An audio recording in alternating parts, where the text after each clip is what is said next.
আসসালামু আলাইকুম বন্ধুরা। আমেরিকার ওয়েস্ট ভার্জিনিয়ার গহীন জঙ্গলে এমন কিছু মানুষ বসবাস করে যারা দেখতে বিকৃত আর স্বভাবে অনেক হিংস্র। তাদের কাজই হলো জঙ্গলের মধ্যে পথ হারানো মানুষদের শিকার করা।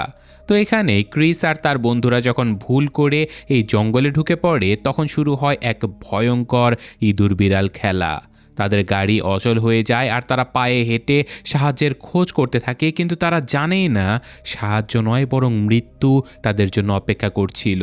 এই জঙ্গলের নরখাদকদের হাত থেকে তারা কিভাবে পালাবে সেটাই আজকের ভিডিওতে আমি আপনাদেরকে দেখাবো। গল্পের শুরুতে আমরা একটা ঘন জঙ্গল দেখতে পাই যেখানে রিক আর হেলি নামের এক কাপল মাউন্টেন ক্লাইম্বিং করতে এসেছিল। রিক হেলির আগেই সেই মাউন্টেনের উপরে পৌঁছে যায় আর সে হেলিকে বলে যে আমি তোমাকে আগেই বলেছিলাম তুমি আমাকে হারাতে পারবে না। এরপর রিক জঙ্গলের চারপাশটা একটু ভালো করে দেখতে থাকে। সেখানে দূর দূরান্তর পর্যন্ত ঘন জঙ্গল ছাড়া আর মানুষের কোনো নাম নিশানাও দেখা যাচ্ছিল না। রিক এখানে হেলিকে বলে যে তুমি তাড়াতাড়ি উপরে চলে এসো, এখানকার জঙ্গলটা অনেক সুন্দর। এই কথা বলে রিক একটু সামনের দিকে এগিয়ে যায় আর হেলি এখন ধীরে ধীরে একাই উপরে ওঠার চেষ্টা করে, কিন্তু তখনই তার পা পিছলে যায় আর সে নিচে পড়ে যেতে থাকে। তবে কোনো রকমে সে নিজেকে সামলে নেয় আর সাহায্যের জন্য চিৎকার করে রিককে ডাকতে থাকে, কিন্তু রিক কোনো উত্তর দেয় না। আর হঠাৎ করেই রিক পাহাড়ের একেবারে কিনারায় এসে আছড়ে পড়ে। হেলি যখন রিকের দিকে তাকায় তখনই তার মুখের উপরে কয়েক ফোঁটা রক্ত এসে পড়ে, যা দেখে হেলি খুবই ভয় পেয়ে যায়। সে পরিস্থিতিটা বোঝার জন্য চেষ্টা করতে থাকে আর ঠিক তখনই কেউ একজন রিককে তুলে সেই পাহাড় থেকে নিচে ফেলে দেয়। আর এটা দেখে হেলির তো ভয়ে রীতিমতো প্রাণ বেরিয়ে যাচ্ছিল। হেলি এখন কোনো রকমে নিজেকে ছাড়িয়ে নিচে নামার চেষ্টা করে, কিন্তু তখনই কেউ একজন রশি ধরে হেলিকে উপরের দিকে টানতে থাকে। ভয়ে হেলি নিজেকে বাঁচানোর জন্য ওই রশিটাই কেটে ফেলে, যার ফলে সে সোজা পাহাড় থেকে নিচে একেবারে রিকের লাশের পাশে এসে পড়ে। এখানে রিককে মৃত অবস্থায় দেখে হেলি চিৎকার করে কান্না করতে থাকে। সে এই দুর্ঘটনাটা এখনও ঠিকমতো সামলে উঠতে পারছিল না। আর ঠিক তখনই সে দেখতে পায় যে ঝোপের ভেতর থেকে কেউ একজন দ্রুত তার দিকে ধেয়ে আসছে।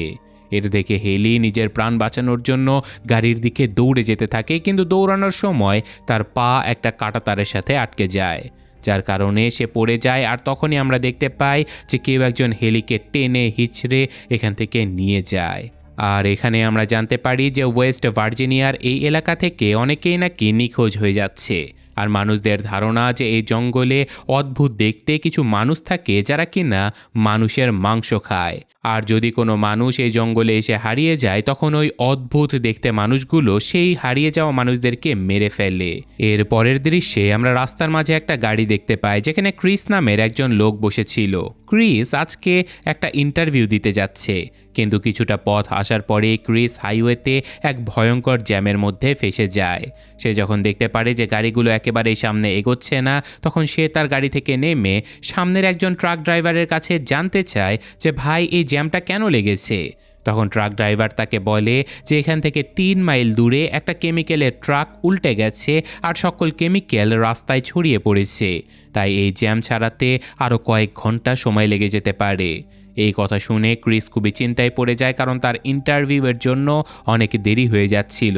এখন যদি সে এই ট্রাফিক জ্যাম ছাড়ার জন্য অপেক্ষা করতে থাকে তাহলে তাকে এখানেই কয়েক ঘন্টা দাঁড়িয়ে থাকতে হবে, যার ফলে তার ইন্টারভিউটা মিস হয়ে যাবে, অর্থাৎ সে চাকরি আর পাবে না। তাই ক্রিস এখন গাড়িটা ঘুরিয়ে অন্য কোনো রাস্তা খুঁজতে থাকে। আর যে জায়গাতে ও নিজের চাকরির জন্য যাচ্ছিল সেখানে ফোন করে সে নিজের পরিস্থিতির কথা বোঝানোর চেষ্টা করে। সে বলে যে ট্রাফিক জ্যামের কারণে আমার আসতে কিছুটা দেরি হবে স্যার, কিন্তু পাহাড়ি এলাকা হবার কারণে তখনই তার মোবাইলের সিগন্যালটাও চলে যায়। তো এখন কিছু দূর সামনে এগিয়ে আসার পরে সে রাস্তায় একটা গ্যাস স্টেশনের সাইনবোর্ড দেখতে পায়।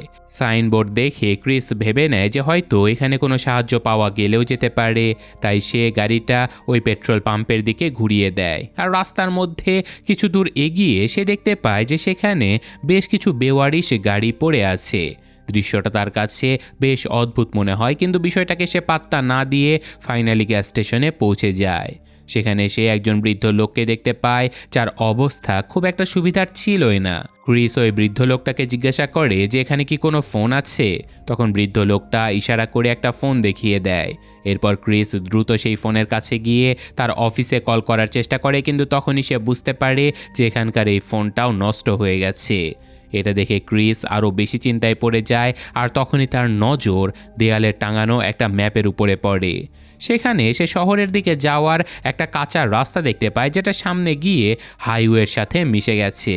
এরপর ক্রিস ওই কাঁচা রাস্তা দিয়ে হাইওয়েতে যাবার উদ্দেশ্যে তার গাড়ি নিয়ে রওনা দিয়ে দেয়। কিছুক্ষণ এই রাস্তায় চলার পরে তার সামনে দুটো রাস্তা চলে আসে। ক্রিস বুঝতেই পারে না যে সে কোন রাস্তাটা বেছে নেবে, তাই সে কিছুক্ষণ ভাবে আর ফাইনালি জঙ্গলের ভেতর দিয়ে যাওয়া ওই রাস্তাটাকেই বেছে নেয়, কারণ সে মনে করে যে এটা নিশ্চয়ই শর্টকাট হবে। আর জঙ্গলের ভেতরে এই রাস্তা যেহেতু চলেছে, তাই মানুষ এই রাস্তায় থাকবে না, সুতরাং কোনো জ্যাম হবার প্রশ্নই আসে না, অর্থাৎ সে তাড়াতাড়ি শহরে পৌঁছে যেতে পারবে। কিন্তু সে জানতো না যে এই রাস্তাটা বেছে নিয়ে সে তার জীবনের সবথেকে বড় ভুলটা করতে যাচ্ছে। কারণ কিছু দূর সামনে যেতে এই রাস্তায় সে একটা মরা হরিণ দেখতে পায়, আর সেটা দেখার চক্করে রাস্তা থেকে তার চোখ সরে যায়, আর সামনে দাঁড়িয়ে থাকা একটা গাড়ির সাথে তার অ্যাক্সিডেন্ট হয়ে যায়। তবে সৌভাগ্যবশত এই অ্যাক্সিডেন্টে ক্রিস খুব বেশি আঘাত পায় না। আর যেই গাড়িটার সাথে ক্রিসের গাড়ির ধাক্কা লেগেছিল সেটা ছিল কয়েকজন স্টুডেন্টসদের, যারা এই জঙ্গলে ঘুরতে এসেছিল। ক্রিস প্রথমে তাদের কাছ থেকে ক্ষমা চেয়ে নেয় আর বলে যে তোমাদের যা ক্ষতি হয়েছে সব টাকা আমি দিয়ে দিতে রাজি আছি, প্লিজ তোমরা কিছু মনে করো না। এরপর ক্রিস তাদেরকে জিজ্ঞাসা করে যে তোমরা রাস্তার মাঝখানে এইভাবে গাড়ি পার্ক করে কেন রেখেছো। তখন জেসি নামের একটা মেয়ে উত্তর দেয় যে রাস্তার মাঝখানে কেউ কাটা তার বিছিয়ে রেখেছিল, যার কারণে আমাদের গাড়ির টায়ার পাংচার হয়ে গেছে। আর টায়ারের অবস্থা দেখে বোঝা যাচ্ছিল যে এটা দুর্ঘটনাবশত হয়নি, বরং কেউ জেনে বুঝেই রাস্তার মাঝে কাটা তার বিছিয়ে রেখেছিল। এখন তারা ক্রিসের গাড়িতে করে ওখান থেকে যেতে পারবে না, কারণ এই দুর্ঘটনার কারণে ক্রিসের গাড়িটাও নষ্ট হয়ে গেছে, তাই তারা এখন এখানে আটকা পড়ে গেছে। তখন জেসি বলে যে এই রাস্তা দিয়ে আসার সময় পেছনে আমি একটা গ্যাস স্টেশন দেখেছিলাম, আমরা সেখানে গিয়ে সাহায্য চাইতে পারি, হয়তো ওখানে কোনো ফোনও পেয়ে যেতে পারি। কিন্তু ক্রিস বলে যে আরে আমি ওখান থেকেই আসছি, ওখানকার ফোনটাও নষ্ট হয়ে গেছে, তাই আমাদের ওখানে গিয়ে কোনো লাভ নেই। এরপর তারা সিদ্ধান্ত নেয় যে তারা সামনের দিকে এগিয়ে যাবে, হয়তো সামনে গেলে কোনো সাহায্য পাওয়া গেলেও যেতে পারে। তো যাবার আগে তারা ইভান আর ফ্রান্সিসকে গাড়ির কাছেই রেখে যায়, যাতে করে তারা দুজন গাড়ির জিনিসপত্রগুলো দেখে রাখতে পারে। সামনে এগিয়ে যাবার সময় তারা রাস্তার মাঝে একটা মরা বেজি দেখতে পায়, যেটাকে কেউ খুবই বাজেভাবে পিষে মেরে ফেলেছিল। তারা এই বিষয়টাকে খুব একটা গুরুত্ব না দিয়ে ধীরে ধীরে সামনে এগিয়ে যেতে থাকে। আর ফাইনালি কিছুটা দূর যাবার পরে তারা একটা জায়গায় দেখতে পায় যে কিছু টায়ারে আগুন জ্বলছে, যেটা দেখে ক্রিস বুঝে যায় যে এই জায়গাটা মোটেও স্বাভাবিক নয়। তো এখানে ক্রিস বিপদে রাজ করতে পেরে সবাইকে সামনে এগিয়ে যেতে বলে। আর অন্যদিকে ইভান আর ফ্রান্সিস, যারা কিনা গাড়ি পাহারা দেবার জন্য পেছনে থেকে গিয়েছিল, তারা অপেক্ষা করতে থাকে কখন তাদের বন্ধুরা তাদের জন্য সাহায্য নিয়ে ফিরে আসবে এই আশাতে। ঠিক তখনই ইভান জঙ্গলের ভেতর থেকে কিসের যেন একটা আওয়াজ শুনতে পায়। আওয়াজটা শুনে ইভান ফ্রান্সিসকে বলে যে তুমি গাড়িতেই থাকো, আমি গিয়ে দেখে আসছি যে এই আওয়াজটা কোথা থেকে আসছে। এরপর ইভান জঙ্গলের দিকে চলে যায় সেই আওয়াজটা ফলো করতে করতে, আর ফ্রান্সিস গাড়িতে বসে ইভানের জন্য অপেক্ষা করতে থাকে। কিন্তু অপেক্ষা করতে করতে অনেক সময় পার হয়ে যায়, কিন্তু তবুও ইভান আর ফিরে আসে না। তাই ফ্রান্সিস ইভানকে খোঁজার জন্য জঙ্গলের ভেতরে চলে যায়। আর কিছু দূর সামনে এগোতেই সে ইভানের একটা জুতো পরে থাকতে দেখে। এটা দেখে ফ্রান্সিস কিছুতেই বুঝতে পারছিল না যে ইভান কেন এখানে তার একটা জুতো ফেলে গেছে। তো এখন কিছুটা সামনে এগিয়ে যাবার পরে সে মাটিতে একটা কাটা কান পড়ে থাকতে দেখে, আর সেই কানের দুলটা দেখে ফ্রান্সিস বুঝে যায় যে এটা আসলে ইভানেরই কান। এটা দেখে ফ্রান্সিস প্রচণ্ড ভয় পেয়ে যায়, আর সে বুঝতে পারে যে এই জায়গাটা মোটেও নিরাপদ নয়। এটা বুঝতে পেরে ফ্রান্সিস সেখান থেকে পালানোর আগে পেছন থেকে একটা লোক তাকে ধরে ফেলে, আর খুবই নির্মমভাবে তাকে সেখানেই মেরে ফেলে। অন্যদিকে বাকিরা হাঁটতে হাঁটতে রাস্তার শেষ মাথায় পৌঁছে যায়, যেখান থেকে সামনে যাবার আর কোনো রাস্তাই ছিল না। তাই তারা আবারও জঙ্গলের ভেতর দিয়ে যেতে শুরু করে। আর কিছুটা সামনে যাবার পরে তারা একটা ঘর দেখতে পায়। ঘরটা দেখে তারা বেশ খুশি হয়ে যায়, কারণ তারা ভেবেছিল যে হয়তো এই ঘরের ভেতরে তারা কোনো সাহায্য পেলেও পেতে পারে। তো এখন তারা এই ঘরের ভেতরে যখন পৌঁছে যায় তখন তারা আশেপাশে অনেকগুলো গাড়ি দেখতে পায়। এটা দেখে তাদের কাছে বেশ অদ্ভুত মনে হয়। এখন ক্রিস এই ঘরের দরজায় নক করে, কিন্তু ভেতর থেকে কোনো সাড়া আসে না। তাই তারা নিজেরা সরাসরি ঘরের ভেতরে ঢুকে যায়। আর ভেতরে গিয়ে তারা দেখতে পায় যে এই ঘরটার অবস্থা খুবই খারাপ। দেখে মনে হচ্ছিল যেন এই ঘরে কয়েক মাস ধরে কোনো পরিষ্কার পরিচ্ছন্নতার কাজই করা হয়নি। খাবার টেবিলটারও খুবই নোংরা অবস্থা ছিল। আর এখন তারা সেখানে কোনো ফোন বা রেডিও খোঁজার জন্য ঘরটার তল্লাশি করতে থাকে। ঠিক তখনই তারা এই ঘরের ভেতরে অনেকগুলো গাড়ির চাবি খুঁজে পায়। ক্রিস এখানে যখন ফ্রিজটা খোলে তখন তার চোখ রীতিমতো কপালে উঠে যায়, কারণ সেখানে মানুষের শরীরের বিভিন্ন কাটা অংশ বোতলের মধ্যে করে ভরে রাখা হয়েছিল। অন্যদিকে জেসি যখন বাথরুমে যায় তখন সে বাথটাবের মধ্যেও মানুষের লাশ পড়ে থাকতে দেখে, যা দেখে সে প্রচণ্ড ভয় পেয়ে যায়। ঠিক তখনই একটা বালতির ঢাকনা সরালে তারা সেই কাটা তার দেখতে পায়, যার কারণে তাদের গাড়ির টায়ার পাংচার হয়ে গিয়েছিল। এইসব কিছু দেখে তারা বুঝতে পারে যে এই ঘরে যেই থাকুক না কেন সে আসলে খুবই বিপজ্জনক। তাই এখন তারা খুবই তাড়াতাড়ি সেখান থেকে বের হবার চেষ্টা করে। আর যখনই তারা দরজার কাছে পৌঁছায় তখনই তারা একটা গাড়ির শব্দ শুনতে পায়। এখানে ক্রিস জানালা দিয়ে লুকিয়ে লুকিয়ে দেখতে পায় যে একটা গাড়ি তাদের দিকে এগিয়ে আসছে। এখন তারা যে দরজা দিয়ে এসেছিল সেই দরজা দিয়ে আর বেরো হতে পারে না, কারণ সামনে দিয়েই সেই গাড়িটা আসছিল। তাই তারা ঘরের পেছনের দিকের দরজা দিয়ে বের হবার কথা চিন্তা করে, কিন্তু পেছনের দরজাটা অলরেডি বন্ধ করে রাখা হয়েছিল। তাই এখন তারা খুবই বাজেভাবে এই ঘরের মধ্যেই ফেসে গেছে। তারা কিছুতেই বুঝতে পারছিল না যে এখান থেকে এখন তারা বের হবে কিভাবে। আর যখন তারা বের হবার কোনো রাস্তায় খুঁজে পায় না তখন তারা তাড়াতাড়ি আলমারি আর খাটের নিচে লুকিয়ে পড়ে। কিছুক্ষণ পর ওই দানবগুলো ভেতরে চলে আসে আর ফ্রান্সিসের লাশটা একদম তাদের সামনে এনে ফেলে দেয়, যা দেখে তারা সবাই ভীষণ ভয় পেয়ে যায়। আর তখনই তারা ওই দানবগুলোর চেহারা দেখতে পায়, যা দেখতে খুবই ভয়ানক ছিল। আসলে এই তিনজনই ছিল নরখাদক, যারা কিনা মানুষের মাংস খেয়ে থাকে। তারা তিনজন ফ্রান্সিসের লাশটা তুলে একটা টেবিলের উপরে ফেলে দেয়, আর তারপর তিনজন মিলে সেই লাশটা কাটতে শুরু করে দেয়। এই ভয়ঙ্কর দৃশ্য দেখে জেসি প্রচণ্ড ভয় পেয়ে যায়। আর সে যখনই চিৎকার করতে যাবে তখনই ক্রিস তার মুখে হাত দিয়ে জেসির আওয়াজটা চেপে ধরে। এরপর ওই তিনজন নরখাদক ফ্রান্সিসের কাটা শরীরের মাংস খেয়ে সেখানেই ঘুমিয়ে পড়ে। আর এখন সুযোগ বুঝে ক্রিস আর জেসি ধীরে ধীরে হামাগুড়ি দিয়ে খাটের নিচ থেকে বেরিয়ে পড়ে। আর এই দুজনকে দেখে কার্লি আর নাতাশাও আলমারির পেছন থেকে বেরিয়ে আসে। এই চারজনই পা টিপে টিপে সেখান থেকে বের হবার চেষ্টা করে। তো এখন তিনজন তো বাইরে বের হতে সফল হয়, কিন্তু শেষমেশ যখনই ক্রিস বের হতে যাবে তখনই তার নড়াচড়া দেখে একটা নরখাদকের ঘুম ভেঙে যায় আর সে সরাসরি ক্রিসকে দেখে ফেলে। এখন ক্রিস যখন বুঝতে পারে যে নরখাদক তাকে দেখে ফেলেছে তখন সে খুবই জোরে সেখান থেকে দৌড়ে পালাতে শুরু করে। আর ফাইনালি এই চারজনই দৌড়াতে দৌড়াতে জঙ্গলের দিকে আরও এগিয়ে যায়, কিন্তু তখন ওই নরখাদকেরাও তাদের গাড়িতে করে তাদের ধরার জন্য পিছু করতে থাকে। তারা দৌড়াতে দৌড়াতে এমন একটা জায়গাতে পৌঁছায় যেখানে অনেকগুলো বেওয়ারিশ গাড়ি দাঁড়িয়েছিল। এখন ক্রিস ভাবতে থাকে যে এখানকার এই গাড়িগুলোতে করে তারা এখান থেকে পালিয়ে যাবে। তাই এখন সে একে একে সবগুলো গাড়ি স্টার্ট করার চেষ্টা করে, কিন্তু সে বুঝতে পারে যে ওখানকার সকল গাড়িগুলো অলরেডি নষ্ট হয়ে পড়েছিল। এখন তারা আবারও ভাবছিল যে ওখান থেকে কিভাবে বের হবে, কিন্তু তখনই ওই নরখাদকেরা তাদের গাড়ি নিয়ে সেখানে পৌঁছে যায়, যা দেখে তারা গাড়িগুলোর পেছনে লুকিয়ে পড়ে। কিন্তু ওই নরখাদকের আগে থেকে জানতো যে তারা গাড়ির পেছনে লুকিয়ে আছে। তাই এখন এই তিনজন নরখাদক তাদের দিকে এগিয়ে আসতে থাকে।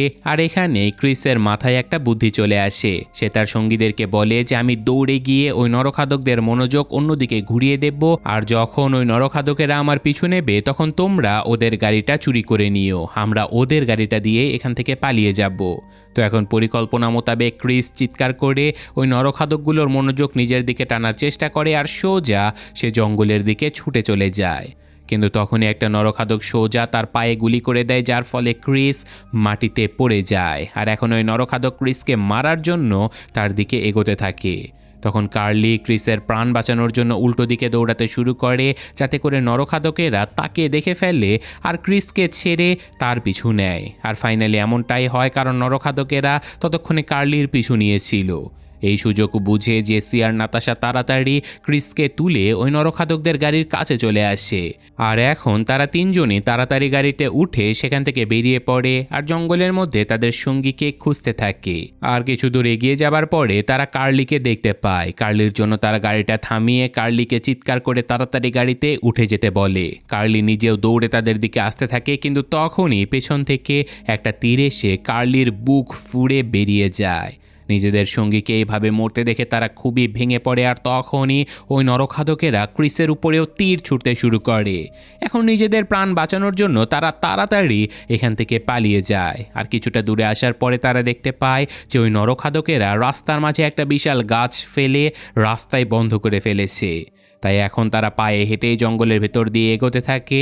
আর কয়েক ঘন্টা হাঁটার পরে তারা ক্লান্ত হয়ে পড়ে, যার কারণে তারা একটা জায়গাতে বসে বিশ্রাম নিতে থাকে। আর ততক্ষণে রাতও হয়ে আসছিল। তারা কিছুই বুঝতে পারছিল না যে এই রাতটা তারা কোথায় কাটাবে, কারণ যদি তারা এই জঙ্গলের মাঝে ঘুমিয়ে পড়ে তাহলে ওই নরখাদকেরা তাদেরকে খুঁজে বের করে নির্মমভাবে মেরে ফেলতে পারে। তাই তারা আবারও একটা নিরাপদ জায়গার খোঁজে বেরিয়ে পড়ে। আর তখনই নাতাশা কাঠের তৈরি একটা টাওয়ার দেখতে পায়। টাওয়ারটা দেখে তারা ভেবে নেয় যে রাত কাটানোর জন্য তারা হয়তো একটা নিরাপদ জায়গা পেয়ে গেছে। এরপর এরা ওই টাওয়ারের উপরে উঠে পড়ে। আর টাওয়ারের উপর থেকে যখন তারা দেখে তখন তারা চারিদিকে দূর দূরান্তর পর্যন্ত শুধুমাত্র ঘন জঙ্গলই দেখতে পায়। টাওয়ারটার ভেতরে একটু ভালো করে খুঁজতে তারা একটা ফার্স্ট এইড বক্স পেয়ে যায়, যেটা দিয়ে নাতাশা ক্রিসের পায়ে ব্যান্ডেজ করে দেয়। আর সেখানে তারা একটা রেডিও খুঁজে পায়, যে রেডিওটা অন করে তারা বাইরের দুনিয়ার সাথে যোগাযোগ করার চেষ্টা করে, কিন্তু তারা কোনো উত্তরই পায় না। এরই মধ্যে ক্রিস দেখতে পায় যে ওই তিন নরখাদক তাদেরকে খুঁজতে খুঁজতে এই টাওয়ারের কাছে চলে এসেছে। ওদেরকে দেখে তারা চুপচাপ বসে থাকে আর ওই নরখাদকগুলোর চলে যাবার জন্য অপেক্ষা করতে থাকে। কিন্তু ঠিক তখনই রেডিওতে কেউ তাদের উত্তর দেয়, আর সেই আওয়াজ নিচে থাকা ওই তিন নরখাদক শুনে ফেলে। আর তারা বুঝতে পারে যে এই মানুষেরা এই টাওয়ারের উপরেই লুকিয়ে রয়েছে। এরপর নরখাদকেরা সোজা টাওয়ারের উপরে উঠতে শুরু করে। আর এখন নিজেদেরকে বাঁচাতে ক্রিস টাওয়ারে ঢোকার রাস্তাটা একেবারে বন্ধ করে দেয়। কিছুক্ষণ পর সবকিছু শান্ত হয়ে যায় আর তাদের মনে হতে থাকে যে হয়তো নরখাদকেরা এখান থেকে চলে গেছে। কিন্তু তখনই তাদের টাওয়ারে ধোঁয়া ঢুকতে শুরু করে, যা দেখে তারা বুঝতে পারে যে ওই নরখাদকেরা এই টাওয়ারে আগুন লাগিয়ে দিয়েছে। এখন তারা খুবই বাজেভাবে টাওয়ারের ভেতরে ফেসে গিয়েছিল আর তারা নিজেদের মৃত্যু যেন চোখের সামনেই দেখতে পাচ্ছিল। ক্রিস বলে ওঠে যে আমরা যদি এখানে থাকি তাহলে আগুনে পুড়ে মরব, তাই সামনের গাছে লাফ দিয়ে আমাদের প্রাণ বাঁচানোর চেষ্টা করতে হবে। এখন ক্রিস সবার আগে টাওয়ার থেকে সামনের গাছে লাফ দিয়ে দেয় আর গাছের একটা ডাল ধরে সে নিজেকে নিচে পড়ার হাত থেকে কোনো রকমে বাঁচাতেও পারে। এরপর তার সাথে থাকা দুটো মেয়েও টাওয়ার থেকে গাছে লাফ দিয়ে দেয়, কিন্তু লাফানোর সময় নিচে থাকা তিন নরখাদক তাদেরকে দেখে ফেলে আর তাদের মধ্যে একজন এদেরকে মারার জন্য গাছের উপরে উঠতে শুরু করে দেয়। অন্যদিকে তারা ডাল ধরে ধীরে ধীরে সামনে এগোতে থাকে, কিন্তু নাতাশা সবার পেছনে ছিল। আর তখনই পেছন থেকে একটা নরখাদক এসে নাতাশাকে খুবই নিষ্ঠুরভাবে মেরে ফেলে। এখন ক্রিস জেসিকে নিয়ে কোনো রকমের সামনে এগোতে থাকে, কিন্তু ওই নরখাদকটাও তখনও তাদের পিছু করেই যাচ্ছিল। তো এখানে ক্রিসের মাথায় একটা বুদ্ধি চলে আসে আর ক্রিস তখনই গাছের একটা ডাল টেনে ধরে রাখে। আর যখনই ওই নরখাদক তাদের কাছে চলে আসে তখনই ক্রিস ওই ডালটা ছেড়ে দেয়, যার ফলে ওই নরখাদক সোজা নিচে পড়ে যায়। এদিকে নিজেদের সঙ্গীকে আহত অবস্থায় দেখে নিচে থাকা দুই নরখাদক খুবই রেগে যায়। এদিকে এরা দুজন চুপচাপ গাছের ডাল ধরে একটা ঝর্ণার কাছে গিয়ে পৌঁছে যায় আর রাতটা ওখানেই কাটিয়ে দেয়। আর এখন সকাল হতেই তারা দুজন সেখান থেকে রওনা দেয় আর চলতে চলতে তারা একটা রাস্তা দেখতে পায়। রাস্তা দেখতে পেয়ে তারা দুজন খুবই খুশি হয়ে যায়, কিন্তু তাদের এই খুশি খুব বেশিক্ষণ স্থায়ী হয় না, কারণ ঠিক তখনই পেছন থেকে একটা নরখাদক এসে ক্রিসের উপরে হামলা করে দেয়, যার ফলে ক্রিস ঢাল বেয়ে নিচে গড়িয়ে পড়তে থাকে। আর ওই নরখাদক জেসিকে ধরে নিজের সাথে নিয়ে চলে যায়। তখন এই ক্রিস রাস্তায় একটা পুলিশের গাড়ি দেখতে পায় আর গাড়িটা দেখে ক্রিস তাড়াতাড়ি পুলিশের গাড়ির সামনে পৌঁছে যায়। আসলে রাতের বেলা যখন তারা রেডিওতে সাহায্য চেয়েছিল তখন ওই পুলিশ অফিসার তাদের সাহায্যের সিগন্যালটা শুনতে পেয়েছিল, তাই সেই পুলিশ অফিসার এখানে এসেছিল মূলত তাদেরকে বাঁচানোর জন্য। এখন ক্রিস ওই পুলিশ অফিসারকে সবকিছু খুলে বলার আগে পেছন থেকে একটা তীর এসে পুলিশ অফিসারের চোখে বিঁধে যায়। এটা দেখে ক্রিস খুবই ঘাবড়ে যায় আর সে তাড়াতাড়ি ওই পুলিশের গাড়িতে উঠে সেখান থেকে পালানোর চেষ্টা করে, কিন্তু গাড়ির চাবি পুলিশ অফিসারের কাছেই থেকে গিয়েছিল। তাই এখন ক্রিস ওই পুলিশ অফিসারের কাছে যাবার চেষ্টা করে, কিন্তু সে চাবি বের করতে পারে না, কারণ নরখাদক ক্রিসের খুবই কাছাকাছি চলে এসেছে। তাই ক্রিস নিজেকে বাঁচাতে একটা ঝোপের আড়ালে লুকিয়ে পড়ে, আর তখনই ওই নরখাদক পুলিশের লাশটা তুলে তার গাড়িতে নিয়ে নেয়। আর যখনই সে গাড়িটা স্টার্ট করে ওখান থেকে চলে যেতে থাকে, তখনই ক্রিস চট করে গাড়ির নিচে চলে আসে আর গাড়িটাকে শক্ত করে ধরে ফেলে। এরপর ওই নরখাদক গাড়িটা নিয়ে নিজেদের আস্তানার দিকে যেতে থাকে, আর অন্যদিকে তারা জেসিকে ঘরে বেঁধে রেখেছিল, আর এখন তারা জেসিকে রীতিমতো জ্যান্ত রান্না করার প্রস্তুতি নিতে থাকে। তখনই বাইরে ওই দ্বিতীয় নরখাদকও চলে আসে, যার গাড়ির নিচে ক্রিস লুকিয়েছিল। ওই নরখাদক মরা পুলিশ অফিসারের লাশটা তুলে ঘরের ভেতরে নিয়ে যায়, আর তারা ওই পুলিশের লাশটা কেটে টুকরো টুকরো করে ফেলে। এরপর একটা নরখাদক ছুরি হাতে জেসিকে মারার জন্য এগিয়ে আসে, কিন্তু ঠিক তখনই ক্রিস তাদের দরজায় আগুন লাগিয়ে দেয়। আর যখনই ওই নরখাদক দরজার দিকে এগিয়ে যায়, তখনই ক্রিস ফুল স্পিডে গাড়ি চালিয়ে ঘরের ভেতরে ঢুকে পড়ে আর ওই নরখাদককে চাপা দিয়ে দেয়। এরপর ক্রিস দ্বিতীয় নরখাদকের উপরেও হামলা করে আর তাকেও খুবই বাজেভাবে আহত করে ফেলে। আর এখন সে তাড়াতাড়ি জেসিকে এখান থেকে মুক্ত করতে যায়, কিন্তু তখনই পেছন থেকে একটা নরখাদক এসে ক্রিসকে তুলে একেবারে আছাড় মেরে দেয়, আর সে একটা কুঠার দিয়ে ক্রিসের উপরে একেবারে প্রাণঘাতী হামলা করতে এগিয়ে আসে। আর যখনই ওই নরখাদক ক্রিসকে মারতেই যাবে, ঠিক তখনই জেসি সাহস সঞ্চয় করে একটা তীর সোজা ওই নরখাদকের মাথার পেছনে মেরে দেয়, যার ফলে ওই নরখাদক সোজা নিচে পড়ে যায়। আর এখন তারা দুজন যখন ঘর থেকে বের হতেই যাবে, তখনই আরেকটা নরখাদক ক্রিসের উপরে হামলা করে দেয়। কিন্তু এখন জেসি ক্রিসের সাথে মিলে ওই নরখাদকের সাথে লড়াই করতে থাকে, তাই ওই নরখাদক তাদের সামনে খুবই দুর্বল হয়ে পড়ে। আর তখনই জেসি তাড়াতাড়ি একটা কুঠার তুলে ওই নরখাদকের বুকে এক প্রাণঘাতী হামলা করে দেয় আর তাকে সোজা নিচে ফেলে দেয়। আর এখন তারা এই ঘর থেকে বের হতেই যাবে, কিন্তু তখনই ওই নরখাদক জেসির পা ধরে ফেলে, কিন্তু জেসি এবারও নিজেকে ছাড়িয়ে নেয়। ওদিকে যে নরখাদকটার মাথার পেছনে তীর লেগেছিল সে আবারও জেগে উঠতে থাকে। এই নরখাদকগুলো রীতিমতো মরার নামই নিচ্ছিল না। এখন ক্রিস আর জেসি তাড়াতাড়ি এই ঘর থেকে বেরিয়ে যায়, আর এখন ক্রিসের বন্দুকের মধ্যে মাত্র একটাই গুলি বেঁচে ছিল। তাই ক্রিস বুদ্ধিমত্তার পরিচয় দিয়ে ওই পুলিশের গাড়ির পেছনে থাকা গ্যাস ট্যাঙ্কে গুলি করে দেয়, যার ফলে পুরো ঘরটায় ব্লাস্ট হয়ে যায়। আর অবশেষে ওই ঘরে থাকা নরখাদকেরা আগুনে পুড়ে সেখানেই মারা যায়। এরপর ক্রিস আর জেসি ওই নরখাদকদের গাড়িতে বসে সেখান থেকে বেরিয়ে পড়ে আর সোজা ওই গ্যাস স্টেশনে পৌঁছে যায়। সেখানে ক্রিস তার সামনে ঝোলানো ওই ম্যাপটা সবার আগে ছিঁড়ে ফেলে, কারণ এই ম্যাপের কারণে ক্রিস এত বিপদে পড়েছিল, আর সে চায় না যে এই ম্যাপ ফলো করে তার সাথে যা ঘটেছে তা অন্য কারোর সাথে ঘটুক, আর দ্বিতীয়বার যেন কোনো মানুষ এই রাস্তা দিয়ে না যেতে পারে, তাই সে ম্যাপটাকে চিরতরে শেষ করে ফেলে। আর এরই সাথে সাথে গল্পটা এখানে শেষ হয়ে যায়। তো ভিডিওটা কেমন লাগলো সেটা অবশ্যই জানাবেন। আর এই রং টার্ন মুভির কিন্তু অনেকগুলো পার্ট রয়েছে, যদি ভালো রেসপন্স পায়, যদি আপনাদের ভালো লাগে, তাহলে বাকি পার্টগুলো অবশ্যই নিয়ে আসবো। আর হ্যাঁ, বাকি পার্টগুলো কিন্তু আরও বেশি ইন্টারেস্টিং। তো আজকের মতো আমি এখানে বিদায় নিচ্ছি, ভালো থাকবেন, আল্লাহ হাফেজ।